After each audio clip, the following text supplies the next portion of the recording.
Adik-adik yang kekasih dalam Tuhan Yesus, apakah kalian sekarang sudah siap untuk mendengarkan cerita ini? Tahukah kalian bahwa cerita-cerita dan gambar ini sangat luar biasa? Sebab di dalamnya terdapat cerita tentang kasih Allah kepada kita semua. Nah, temanmu Ira akan menceritakannya. Mari kita dengarkan dan menyaksikan gambar-gambar ini dengan baik.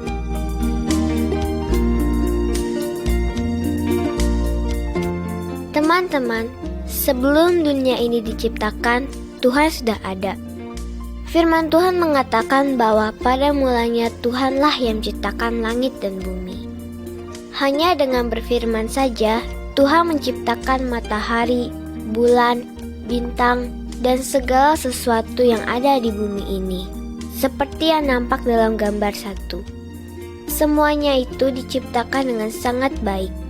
Kita patut memuji Dia yang begitu berkuasa.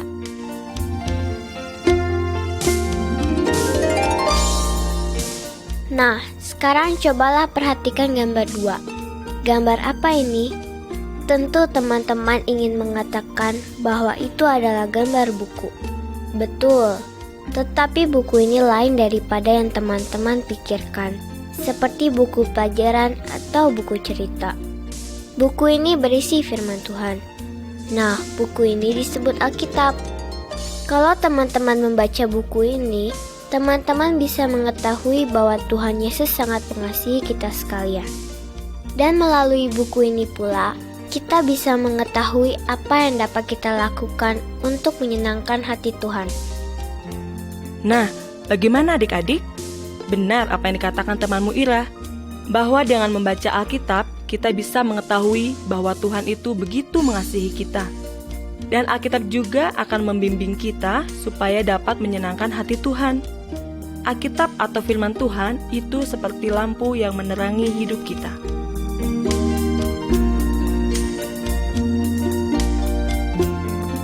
Nah teman-teman, apa yang kalian lihat dalam gambar 3?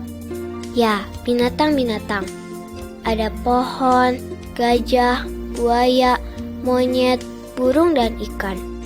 Pasti teman-teman pernah melihatnya dalam gambar, di majalah, di televisi, atau di kebun binatang.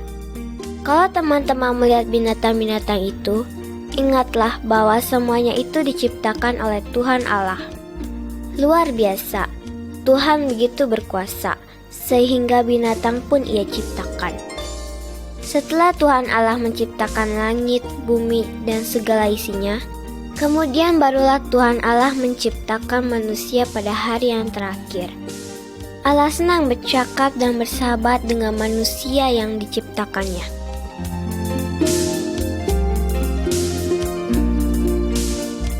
Dalam gambar keempat ini, kita melihat manusia yang pertama bernama Adam dan istrinya bernama Hawa. Mereka sangat bahagia, tinggal di suatu taman yang sangat indah, yaitu Taman Eden. Mereka dapat menikmati segala yang diciptakan Allah. Tetapi yang paling membahagiakan ialah bahwa mereka dapat bergaul dengan Allah.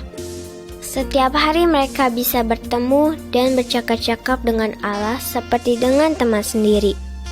Allah memberitahu kepada Adam dan Hawa, "Semua buah dalam taman ini boleh kamu makan, tetapi buah pengetahuan tentang yang baik dan yang jahat itu tidak boleh kamu makan. Sebab pada hari engkau memakannya, pastilah engkau mati." Tetapi sayang sekali teman-teman, iblis datang dan membohongi Adam dan Hawa dengan mengatakan bahwa firman Allah tidak benar. Iblis berkata bahwa kalau Adam dan Hawa makan buah dari pohon yang dilarang itu, mereka akan menjadi sama seperti Allah. Adam dan Hawa mendengar perkataan iblis. Akibatnya mereka menjadi ragu-ragu terhadap firman Tuhan. Dan lihatlah dalam gambar ini, Adam dan Hawa tidak menaati firman Tuhan. Mereka mengambil buah itu dan memakannya. Lalu apa yang terjadi? Akibatnya Allah menghukum mereka. Teman-teman dapat melihat pada gambar ini, di mana Allah mengusir mereka agar pergi jauh-jauh dari hadapan Allah dan dari taman itu. Nah adik-adik, kita bisa merasakan bahwa Allah itu suci. Dia tidak mau melihat dosa. Allah itu membenci dosa.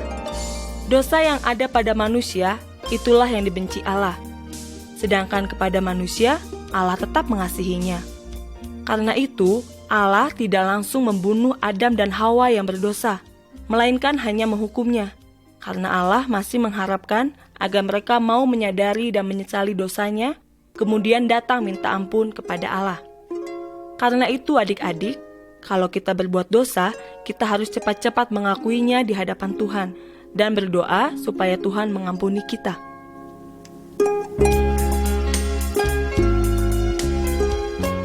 Karena Adam dan Hawa sudah berdosa, maka semua anak cucu mereka sudah berdosa pula. Kain dan Habel juga berdosa karena orang tuanya sudah berdosa. Kain merasa iri kepada Habel. Dalam gambar ini, kita melihat Kain sedang memukul adiknya Habel sampai mati. Kain sudah berbuat dosa. Sifat iri hati ini ada di dalam diri orang yang berdosa. Kita pun juga demikian. Semua orang sudah berdosa. Bukankah di antara kita juga ada yang suka berbohong atau suka berkelahi atau melakukan hal-hal lain yang tidak baik? Seringkali hal ini disebabkan karena iri hati, bukan? Tuhan tidak senang dengan sifat-sifat yang jelek ini.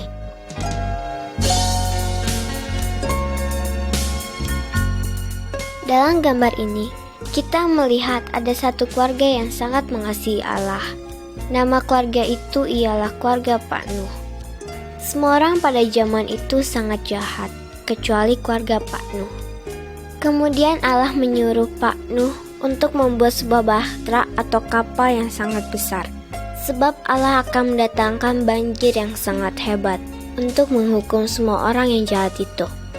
Ketika sedang membuat bahtera itu, Pak Nuh sering menasihati supaya orang-orang itu bertobat dari kejahatan mereka dan percaya kepada Allah supaya diselamatkan. Tetapi mereka tidak mau mendengarkan nasihat Pak Nuh dan tidak mau percaya kepada Allah. Malahan mereka semua mengejek Pak Nuh. Kata mereka, "Mana mungkin ada banjir besar? Tidak ada tanda-tanda akan hujan besar." Tetapi Nuh tidak marah walaupun diejek. Setelah bahtera itu selesai, Pak Nuh dengan keluarganya masuk ke dalam bahtera itu.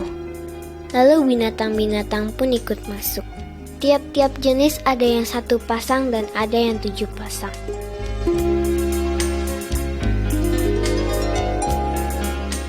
Di dalam gambar 7 ini, teman-teman melihat bahwa Allah menepati firman-Nya. Setelah Pak Nuh dan keluarganya beserta semua binatang masuk ke dalam bahtera, turunlah hujan besar terus-menerus selama 40 hari dan 40 malam. Banjir besar terjadi. Banyak orang yang berteriak minta tolong kepada Pak Nuh supaya membuka pintu bahteranya agar mereka masuk. Tetapi sudah tidak bisa, teman-teman. Mereka sudah terlambat. Pak Nuh sendiri tidak bisa menolong mereka. Karena Allah sendiri yang mengunci pintu bahtera itu dan Allah sendiri yang menghukum mereka. Selama 150 hari, bumi dipenuhi air. Sehingga gunung-gunung pun tenggelam dan semua manusia binasa. Kecuali keluarga Pak Nuh yang percaya dan mengasihi Allah dengan sungguh-sungguh.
mengapa Allah tidak mengampuni orang-orang itu?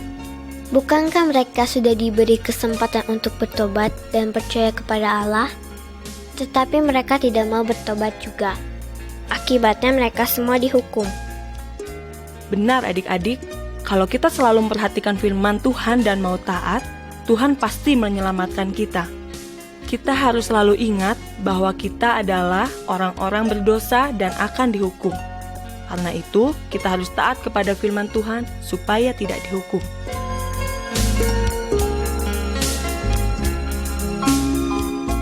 Dalam gambar ini, teman-teman bisa melihat keluarga Pak Abraham.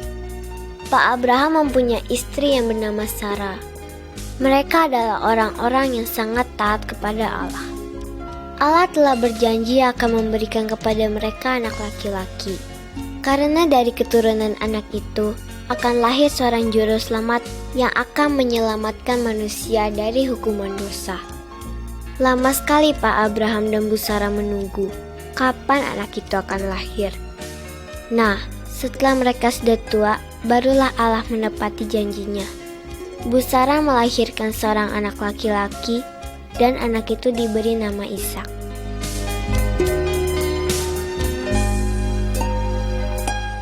Dalam gambar ini, kita melihat seorang bapak sedang turun dari atas gunung. Coba teman-teman perhatikan, bapak itu membawa sesuatu. Bapak itu bernama Musa. Ia adalah seorang yang percaya dan menghormati Allah. Allah menyuruh Pak Musa untuk naik ke sebuah gunung. Di sana Allah memberi perintah-perintahnya kepada Pak Musa. Kemudian Allah menyuruh Pak Musa untuk menyampaikan perintah-perintahnya itu kepada semua orang. Nah, Pak Musa pun turun dari gunung itu sambil membawa perintah Allah yang sudah ditulis oleh Allah sendiri pada 2 buah batu itu.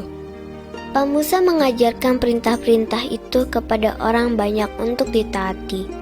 Dan perintah-perintah itu harus kita turuti juga.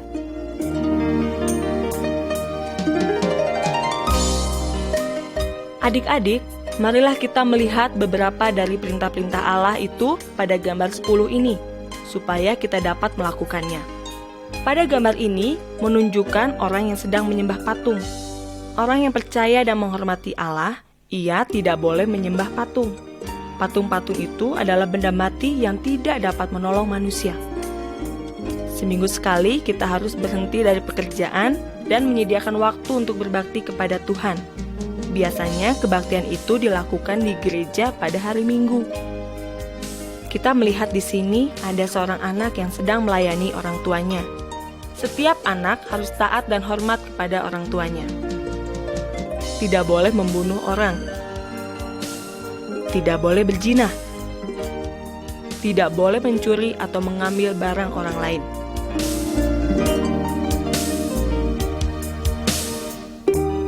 Sejak Adam dan Hawa berbuat dosa, semua orang yang lahir dalam dunia ini ikut berdosa juga. Dosa membuat manusia jauh dari Allah.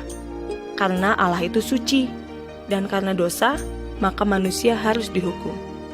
Tetapi Allah tetap mengasihi manusia. Allah masih memperbolehkan manusia datang kepadanya dengan syarat harus menyembelih domba, lalu membakarnya sebagai korban persembahan untuk menghapus dosa-dosanya. Kalau orang membakar kurban persembahan seperti itu, berarti ia mengakui kesalahannya dan binatang yang mati itu sebagai pengganti orang yang berbuat dosa itu. Lalu, Allah akan mengampuni orang itu. Tapi adik-adik, kita sekarang tidak perlu lagi menyembelih domba atau binatang lainnya dan membakarnya sebagai kurban persembahan kepada Allah. Mengapa?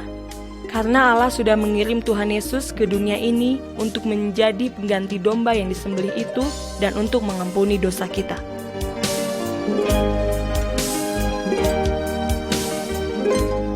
Dahulu kala, pada waktu pertama kali Adam dan Hawa berbuat dosa, Allah sudah berjanji akan mengirim seseorang untuk menyelamatkan manusia dari hukuman dosa.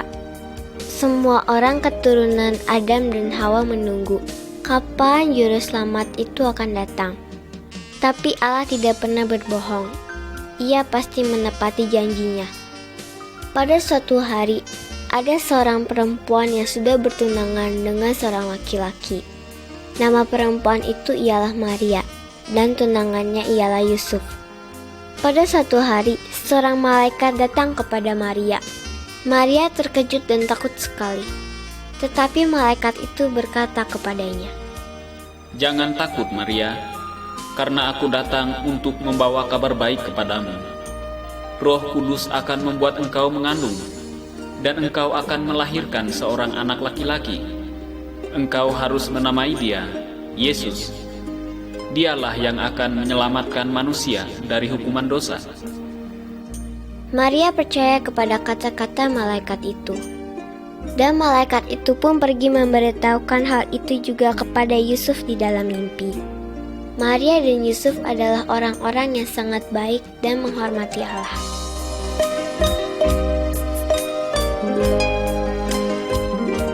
Yusuf dan Maria berasal dari kota Bethlehem, tetapi mereka tinggal di kota Nazaret. Pada satu hari, pemerintah menyuruh setiap orang untuk kembali ke daerah asalnya, karena ada sensus. Karena itu, Maria dan Yusuf harus pulang ke Bethlehem. Perjalanan yang mereka tempuh sangat jauh. Pada waktu itu belum ada kendaraan seperti yang sekarang kita lihat, seperti bus, kereta api, dan sebagainya. Apalagi waktu itu Maria sedang mengandung dan hampir melahirkan, sehingga mereka harus terus berjalan dengan sabar. Akhirnya tibalah mereka di kota Bethlehem. Waktu mereka tiba, mereka segera mencari tempat penginapan. Namun setelah kesana kemari, semua tempat penginapan ternyata sudah penuh, karena semua orang juga pada pulang ke Bethlehem. Akhirnya mereka harus bermalam di dalam kandang. Dan lihatlah, malam itu juga lahirlah anak yang menjadi juru selamat itu, seperti yang dikatakan malaikat itu kepada Yusuf dan Maria. Maka dinamailah anak itu Yesus. Yusuf dan Maria sangat bersukacita. Dalam gambar ini, kita melihat ada banyak malaikat yang turun dari surga. Mereka menjumpai para gembala yang sedang menjaga domba di padang. Para gembala itu sangat terkejut dan ketakutan. Tetapi seorang malaikat berkata kepada mereka, Jangan takut, karena kami membawa kabar baik kepadamu. Pada malam ini, telah lahir bagimu juru selamat yang dinanti-nantikan itu. Kemudian malaikat-malaikat itu menyanyikan pujian bagi Tuhan, lalu kembali ke surga. Para gembala itu merasa senang, dan segera pergi mencari anak yang baru lahir itu untuk menyembahnya.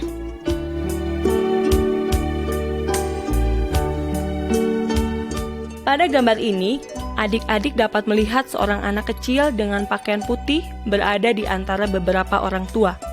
Dia adalah Tuhan Yesus. Tuhan Yesus bukan bayi lagi. Dia sudah bertumbuh menjadi seorang anak yang pandai. Dalam gambar ini, kita melihat dia sedang menceritakan tentang Allah kepada guru-guru agama. Wah, ia masih kecil dibandingkan dengan orang-orang tua itu. Umurnya baru 12 tahun. Tetapi, mengapa ia dapat berbuat begitu? Ya, tentu saja ia dapat. Karena ia adalah anak yang dari Allah. Kamu masih ingat bukan, waktu malaikat datang kepada Maria?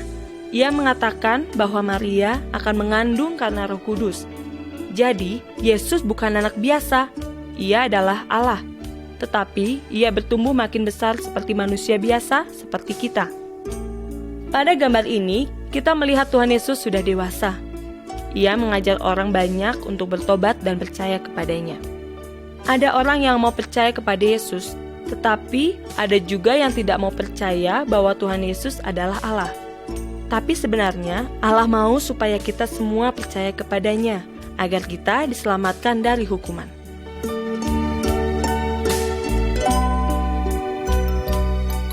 Karena Tuhan Yesus adalah Allah, maka ia sangat berkuasa. Dia dapat melakukan perbuatan-perbuatan ajaib untuk menolong manusia. Pada gambar ini, kita lihat Yesus dapat menyembuhkan orang buta. Pada gambar ini, kita lihat Yesus dapat menghidupkan orang yang sudah mati. Pada gambar ini menjelaskan bahwa Tuhan Yesus dapat berjalan di atas air. Tuhan Yesus sangat berkuasa karena Dia adalah Allah. Tetapi kedatangannya bukan hanya untuk itu saja. Ia datang untuk menyelamatkan manusia dari hukuman dosa.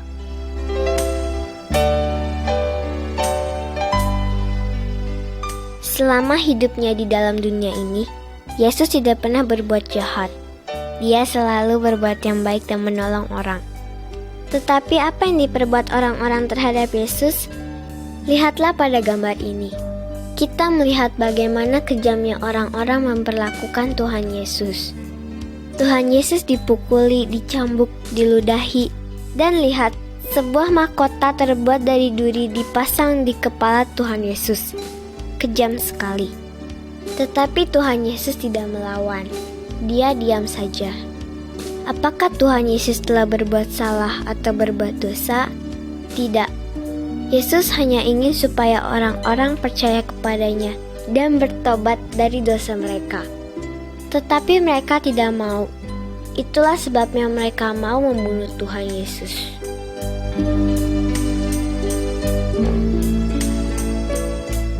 Lihatlah, setelah mereka menyiksa Tuhan Yesus, mereka membawa Tuhan Yesus untuk disalib. Tangan dan kakinya dipaku pada kayu salib. Dia rela mengalami semua itu karena itulah satu-satunya cara agar orang-orang diselamatkan dari hukuman dosa. Tuhan Yesus mau menjadi seperti domba yang disembelih dan dikurbankan untuk menggantikan hukuman dosa manusia. Tuhan Yesus tahu bahwa cara untuk menggantikan hukuman dosa manusia adalah hanya dengan mati di salib. Bersama-sama dengan Tuhan Yesus, ada dua penjahat yang disalibkan juga. Mereka disalibkan karena mereka jahat. Mereka pantas dihukum. Tetapi Tuhan Yesus disalibkan karena Dia mengasihi kita semua. Dia mengasihi semua orang.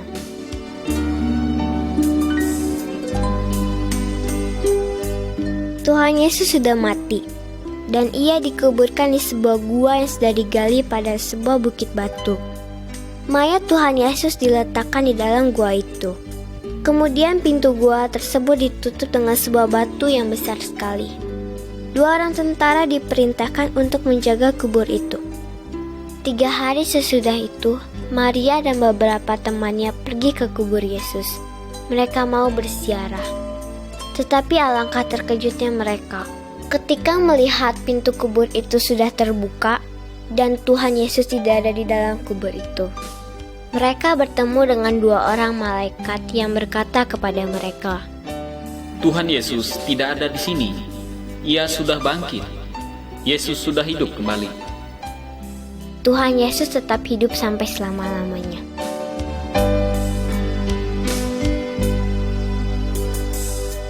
Semua orang terkejut karena kejadian itu. Tetapi ini sungguh-sungguh terjadi, bahwa Tuhan Yesus sudah bangkit dari kuburnya. Banyak orang yang sudah bertemu dan berbicara dengan Tuhan Yesus. Tapi ada seorang murid Tuhan Yesus yang bernama Thomas. Ia belum sempat bertemu dengan Tuhan Yesus. Dia tidak percaya bahwa Tuhan Yesus sudah hidup kembali. Ia berkata, "Kalau aku belum meraba luka bekas paku pada tangan dan kakinya, aku tidak akan percaya." Tuhan Yesus mengetahui apa yang ada di dalam hati dan pikiran Thomas. Sebab itu Yesus datang dan memperlihatkan diri kepada Thomas dan menyuruh Thomas meraba bekas lukanya. Thomas menjadi malu, dan ia percaya karena sudah melihat bahwa Tuhan Yesus sungguh-sungguh hidup. Tetapi Tuhan Yesus ingin agar kita semua percaya walaupun belum melihat Dia dengan mata kita sendiri.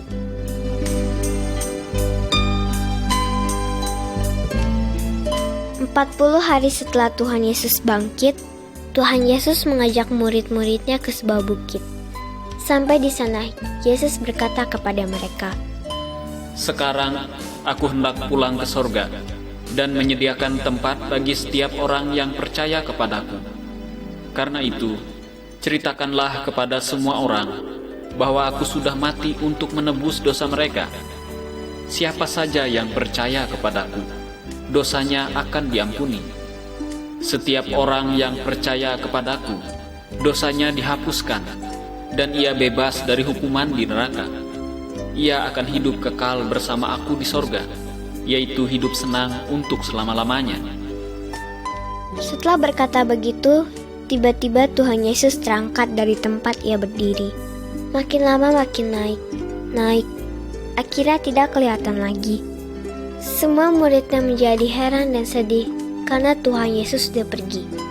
Ketika mereka masih menatap ke langit, tiba-tiba 2 orang malaikat berdiri dekat mereka dan berkata kepada mereka, Jangan sedih, sebab Tuhan Yesus akan datang kembali. kalau Yesus datang lagi, Dia akan membawa setiap orang yang percaya kepadanya ke tempat yang telah disediakannya di surga. Setelah malaikat itu pergi, kemudian pulanglah murid-murid itu dan bercerita tentang Tuhan Yesus kepada orang banyak.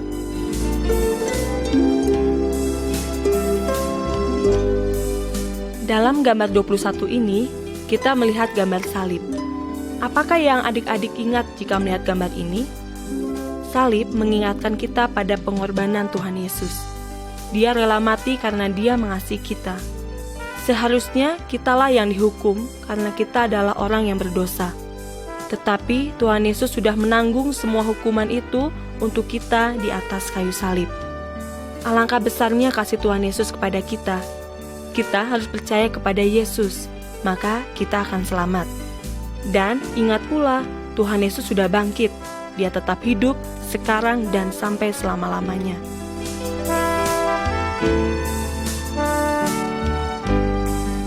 Tuhan Yesus pernah mengatakan bahwa ada 2 jalan. Yang satu menuju surga dan yang lainnya menuju neraka. Neraka adalah tempat hukuman bagi orang-orang berdosa. Setiap orang yang lahir ke dalam dunia ini sudah berada pada jalan menuju ke neraka. Karena setiap orang lahir dalam keadaan berdosa, yaitu dosa yang diwarisi dari orang tuanya. Tetapi jika orang itu percaya kepada Tuhan Yesus dan mengaku bahwa ia adalah orang berdosa, maka Tuhan Yesus menghapuskan dosanya, dan ia akan berpindah dari jalan yang menuju neraka ke jalan yang menuju surga.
Apakah adik-adik mau mengaku bahwa adik-adik adalah orang berdosa? Kalau ya, adik-adik memerlukan Tuhan Yesus untuk menghapuskan dosa adik-adik. Berdoalah kepada Tuhan Yesus sekarang ini juga. Katakanlah begini, Tuhan Yesus, saya adalah anak yang berdosa. Ampunilah saya. Saya percaya kepada Tuhan Yesus. Saya ingin Tuhan Yesus masuk ke dalam hati saya. Sucikanlah hati saya dan tinggallah dalam hati saya selama-lamanya. Jika adik-adik sungguh-sungguh berdoa demikian, Tuhan Yesus akan masuk ke dalam hati adik-adik.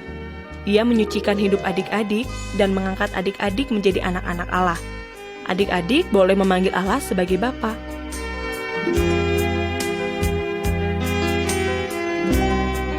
Waktu adik-adik menerima Tuhan Yesus, dosa adik-adik sudah diampuni.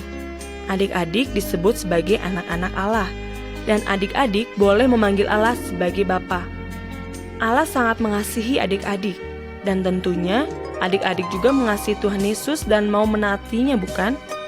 Tuhan Yesus mau mengubah hidup adik-adik menjadi anak yang taat, baik, dan menjadi anak yang suka menolong orang lain. Adik-adik dapat mengasihi semua orang, sebab Tuhan Yesus ada di dalam hati adik-adik. Tuhan Yesus mengasihi semua orang dari berbagai suku bangsa di dunia ini. Dalam gambar ini, kita melihat Tuhan Yesus sedang menyambut orang-orang dari berbagai bangsa yang percaya kepadanya.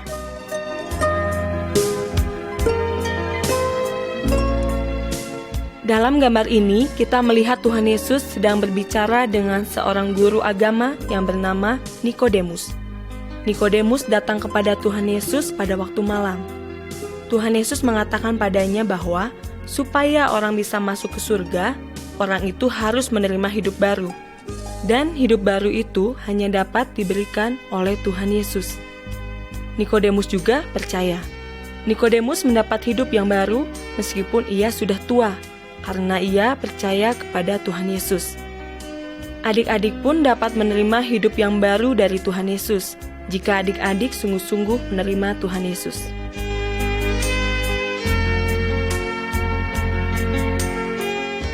Sebelum kembali ke surga, Tuhan Yesus pernah berjanji kepada murid-muridnya bahwa Dia akan memberi penolong yang akan menolong para murid dan setiap orang yang percaya kepada Yesus. Setelah Yesus pulang ke surga, murid-murid Yesus sedang berdoa bersama-sama. Tiba-tiba penolong itu datang. Penolong itu adalah Roh Kudus. Roh Kudus bisa menghibur dan membuat hati senang. Roh Kudus tinggal di dalam hati tiap orang yang percaya kepada Tuhan Yesus. Roh Kudus juga menolong setiap orang untuk mengerti firman Tuhan yang ditulis dalam Alkitab itu. Roh Kudus membuat setiap orang yang percaya kepada Tuhan Yesus supaya sungguh-sungguh mengasihi Allah dan mengasihi orang lain. Roh Kudus juga memberikan keberanian kepada orang Kristen untuk bercerita tentang Tuhan Yesus kepada orang-orang lain yang belum mengenal Tuhan Yesus.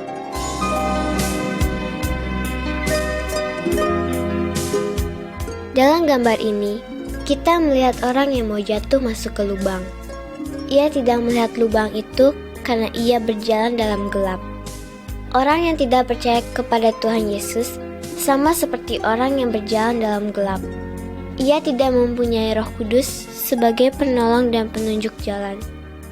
Orang yang berjalan di dalam terang akan berjalan dengan tenang dan aman, karena Roh Kudus sebagai penolong dan penunjuk jalan bagi orang itu.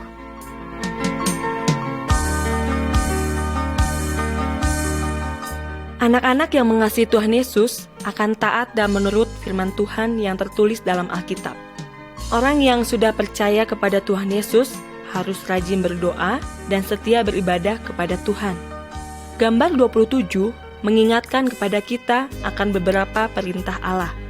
Anak-anak yang sudah percaya kepada Tuhan Yesus tidak boleh mencuri, tidak boleh menyakiti dan mencelakakan orang lain, tidak boleh membenci, tidak boleh berbohong, berdusta, dan iri hati. Tetapi, ia harus berteman dan bisa mengasihi orang lain.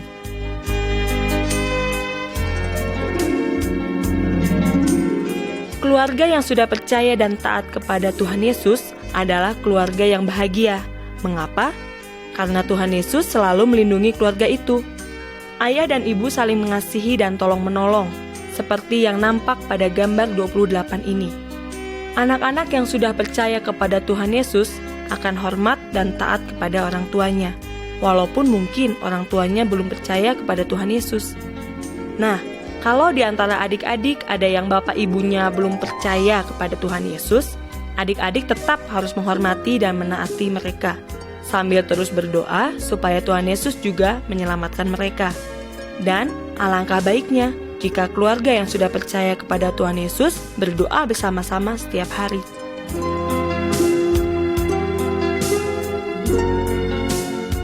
Tuhan Yesus mengasihi semua orang.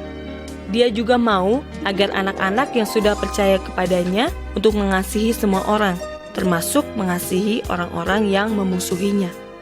Pada gambar ini, kita melihat dua orang yang dulunya bermusuhan, tetapi sekarang mereka sudah rukun kembali.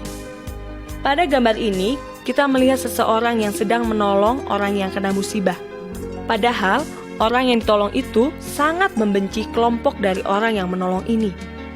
Pokoknya, tiap-tiap hari kita tidak boleh menyia-nyiakan kesempatan untuk memperlihatkan kasih Kristus kepada anak-anak lain dengan cara menolong mereka yang memerlukan pertolongan.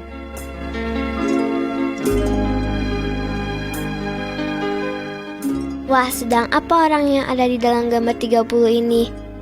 Mereka sedang membakar patung dan jimat.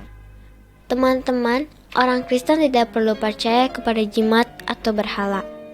Orang Kristen tidak perlu minta tolong kepada dukun, karena Tuhan Yesus lebih berkuasa dari semuanya itu. Tuhan Yesuslah yang akan menjaga dan melindungi kita. Itu yang sudah dijanjikannya di dalam Alkitab.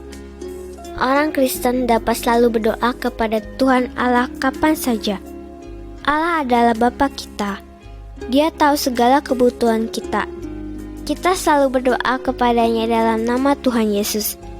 Dia akan menolong teman-teman. Kalau teman-teman merasa takut atau sakit, berdoalah dengan percaya bahwa Tuhan Yesus pasti menolong.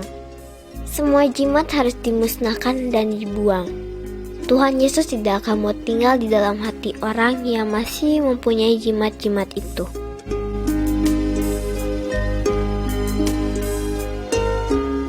Orang yang ada dalam gambar ini kerasukan roh jahat dan sering mengacau, sehingga ia harus diikat dengan rantai. Tetapi semua rantai dapat diputuskannya, karena setan yang ada dalam orang itu sangat kuat. Pada suatu hari, Tuhan Yesus bertemu dengan orang itu. Tuhan Yesus mengusir setan yang ada di dalam orang itu. Sekarang orang itu sudah baik kembali. Setan takut kepada Tuhan Yesus, dan ia keluar meninggalkan orang itu. Karena itu teman-teman, tidak perlu takut kepada setan atau kepada roh orang mati. Tuhan Yesus lebih berkuasa dari semuanya itu. Tuhan Yesus selalu menyertai dan melindungi orang-orang yang percaya kepadanya.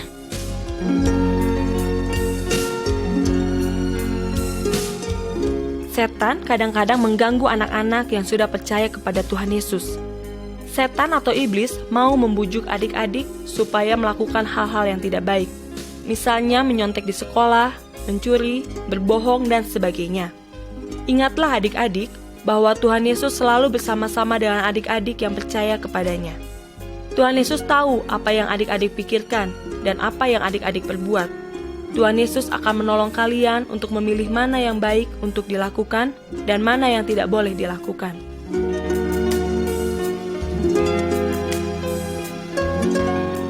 Di dalam gambar ini, kalian melihat seorang anak laki-laki yang sudah banyak berbuat dosa. Dia menghambur-hamburkan uangnya yang diterima dari ayahnya.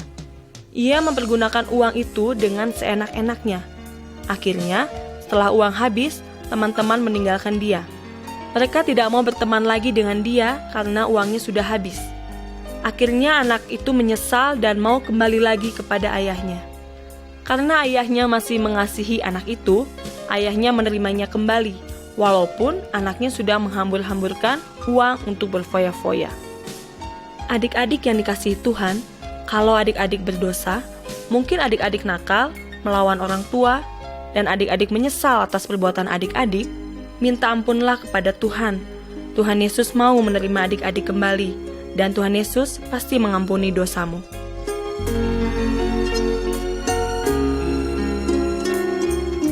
Gambar ini memperlihatkan orang yang sedang terbaring sakit. Adik-adik pernah sakit, bukan? Tiap orang dapat jatuh sakit. Kalau adik-adik sakit, berdoalah kepada Tuhan Yesus. Kalau perlu, adik-adik bisa pergi ke dokter atau ke rumah sakit. Lalu, adik-adik minum obat.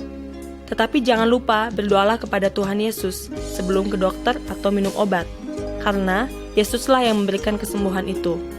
Tetapi jangan pergi ke dukun, karena Tuhan Yesus lebih berkuasa daripada dukun atau roh jahat.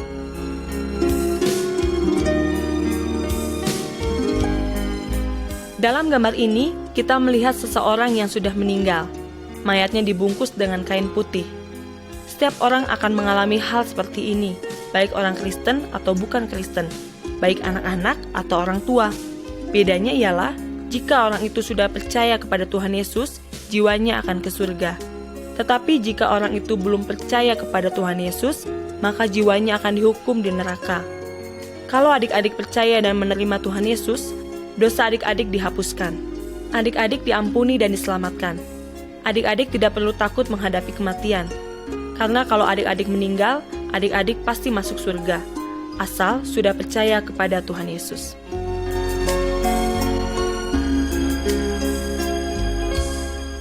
Nah, ini adalah gambar dari bagian tubuh manusia. Tiap-tiap bagian mempunyai tugasnya masing-masing. Misalnya mata untuk melihat, telinga untuk mendengar, mulut untuk berbicara, dan lain sebagainya. Jika kakimu sakit, yang merasakan bukan hanya kaki saja, tetapi seluruh tubuhmu juga merasakannya. Allah berkata bahwa orang-orang yang sudah percaya kepada Tuhan Yesus merupakan anggota tubuh Kristus. Tuhan Yesus adalah kepalanya. Semua orang yang sudah percaya mempunyai tugas masing-masing. Ada yang menjadi guru, ada yang menjadi pendeta, ada yang selalu mendoakan orang lain, menolong orang lain, dan sebagainya. Nah, adik-adik juga, walaupun masih kecil, ada hal-hal yang dapat adik-adik lakukan. Adik-adik dapat mendoakan temanmu yang belum percaya kepada Tuhan Yesus. Adik-adik dapat mengajak mereka untuk mendengarkan kaset ini, atau dapat juga adik-adik bercerita tentang Tuhan Yesus. Ada satu tugas yang dapat dilakukan oleh semua orang yang percaya kepada Tuhan Yesus, yaitu bercerita tentang Tuhan Yesus kepada orang lain yang belum mengenal Tuhan Yesus, supaya orang itu bertobat dan percaya kepada Tuhan Yesus sebagai juru selamatnya.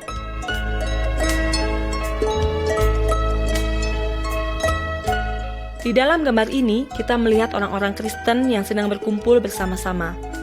Tuhan Yesus pernah mengatakan bahwa orang-orang yang sudah percaya kepadanya perlu berkumpul bersama-sama dengan orang Kristen lain di gereja atau di rumah, supaya mereka dapat memuji Tuhan bersama-sama, membaca Alkitab, dan berdoa bersama-sama.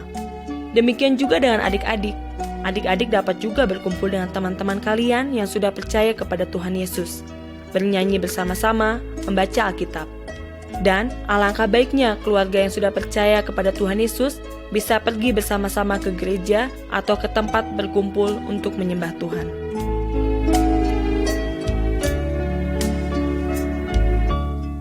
Gambar ini mengingatkan kita bahwa Tuhan Yesus akan datang lagi ke dalam dunia ini.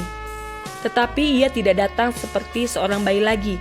Dia akan datang sebagai seorang raja. Tidak ada seorang pun yang mengetahui kapan Tuhan Yesus akan kembali. Jadi, kita harus siap sedia untuk menyambut kedatangannya di dalam kehidupan kita yang suci. Bila Tuhan Yesus datang, Dia akan mengajak orang-orang yang percaya kepadanya, baik anak-anak ataupun orang dewasa, untuk dibawa ke surga. Tetapi orang-orang yang tidak percaya kepada Tuhan Yesus, pada waktu Yesus datang, maka orang itu akan ditinggalkannya untuk dihukum di neraka.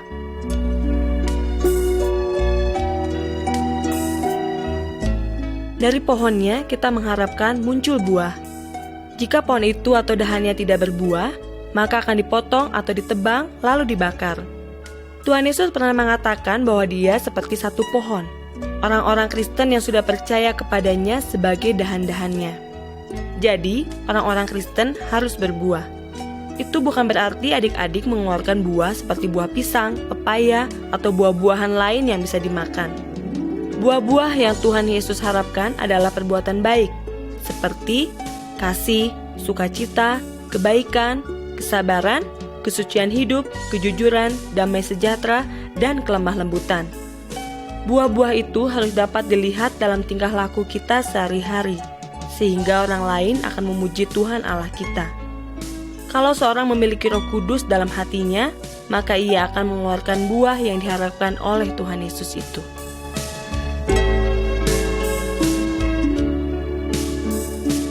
Apakah adik-adik sudah menerima Tuhan Yesus sebagai juru selamatmu? Kalau sudah, berceritalah kepada teman-temanmu yang lain.